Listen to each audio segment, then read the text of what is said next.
কি শুনা পাই আছো কি দেখি আছো আপোনালোকে সকলে সোশ্যাল মিডিয়াত দেখা পাই আছে যে ভিক্টৰ দা আৰু অজয় ফুকন দাক গ্ৰেফতাৰ কৰিছে প্ৰশাসনে। কিয় গ্ৰেফতাৰ কৰিলে এনেকুৱা প্ৰশাসনক ধিক্কাৰ জনাইছো।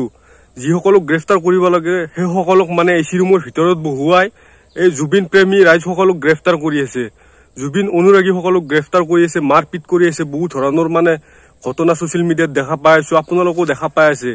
মানে কাৰোবাক কুবাইছে, মাৰিছে প্ৰশাসন পুলিচে, মাৰি মানে মাথা ফাটাই দিছে, কাবাৰ ভৰিত মাৰিছে, কাবাৰ হাতত মাৰিছে, মানে নানান ধৰণৰ অত্যাচাৰ। এটা কথা কম আপোনালোকক যে জুবিনদাৰ মৃত্যুত যেনেকৈ শ্ৰদ্ধাঞ্জলি দিবলৈ মানে লাখ লাখ অনুৰাগীয়ে মানে তেখেতক শ্ৰদ্ধাঞ্জলি দিবলৈ গৈছিল সৰু সজা ষ্টেডিয়ামত, ঠিক তেনেদৰে এতিয়া জুবিনদাৰ ন্যায়ৰ সময়, আমাক ন্যায় লাগে। যদি তেওঁলোকে একো কৰা নাই তেনেহলে ৰাইজৰ মাজত আহি তেওঁলোকে আমাৰ প্ৰশ্নবোৰৰ উত্তৰ দিয়ক, প্ৰমাণ দিয়ক যে তেওঁলোকে একো কৰা নাই। আজি যদি কৰা নাই তেতিয়াহলে সিহঁতে পলাই কি আছে সেইটোও আমাক লাগে। যদি একো কৰা নাই সিহঁতে পলাই কিয় আছে? তো ৰাইজ আপোনালোকে আৰু এবাৰ ওলাই আহিব লাগিব জুবিনদাৰ ন্যায়ৰ প্ৰতি, আমাৰ জাতি ৰক্ষাৰ স্বাৰ্থত। আমি এনে এজন মানুহৰ মাত মাতিছো যাক আমি সকলোৱে ভাল পাওঁ। ইয়াত কোনো জাতি ধৰ্ম মানে একো নাহে। জুবিনদাই কৈছিলে মোৰ কোনো ধৰ্ম নাই, মোৰ কোনো জাতি নাই। সেইকাৰণে হয়তো তেখেতৰ শ্ৰদ্ধাঞ্জলিৰ দিনা 10 লাখতকৈ অধিক মানুহ মানে সৰু সজাত শ্ৰদ্ধাঞ্জলি দিবলৈ গৈছিল। আৰু এয়া এটা ৱৰ্ল্ড ৰেকৰ্ড হৈ গৈছিল, 4ৰ্থ নম্বৰ ৱৰ্ল্ড ৰেকৰ্ড। মানে আপোনালোকে যদি সেনেকৈ শ্ৰদ্ধাঞ্জলি দিবলৈ গৈ ৱৰ্ল্ড ৰেকৰ্ড কৰিব পাৰে তো সেনেজন মানুহক ন্যায় কিয় দিব নোৱাৰে? ৰাইজ আপোনালোকে ওলাই আহিব লাগিব।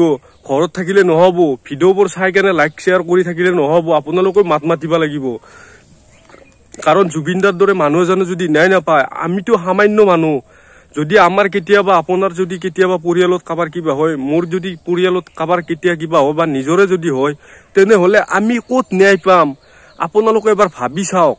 আমিতো সামান্য মানুহ। জুবিনদাৰ দৰে মানুহ এজনে যদি ন্যায় নাপায় আজি এই অসমত, তেনেহলে এই ন্যায়ৰ প্ৰতি থকা যিটো বিশ্বাস আমাৰ ৰাইজৰ, সেইটো নাইকিয়া হৈ যাব। আৰু সেইটো বিশ্বাসে নাথাকে যে মানুহৰ মানে এনেকুৱা হ'ব মানুহবোৰ যে কাৰোবাক মাৰিম বুলি মাৰি দিব আৰু মানে গমে পাই যাব যে ইয়াত ন্যায় বোলা বস্তুৱে নাই। গতিকে ইয়াত যোনে যি কৰে ইচ্ছা আৰু ইয়াত টকা দিবলি হ'ল বাচি যাব। গাইজ এয়া চাওক, এয়া মানে জুবিন অনুৰাগী, ইহঁতে একো আন্দোলন কৰা নাই, একো কৰা নাই, মাথো জুবিনদাৰ বিষয়ে মানে মাত মাতিছে যে জুবিনদাক ন্যায় দিয়ক।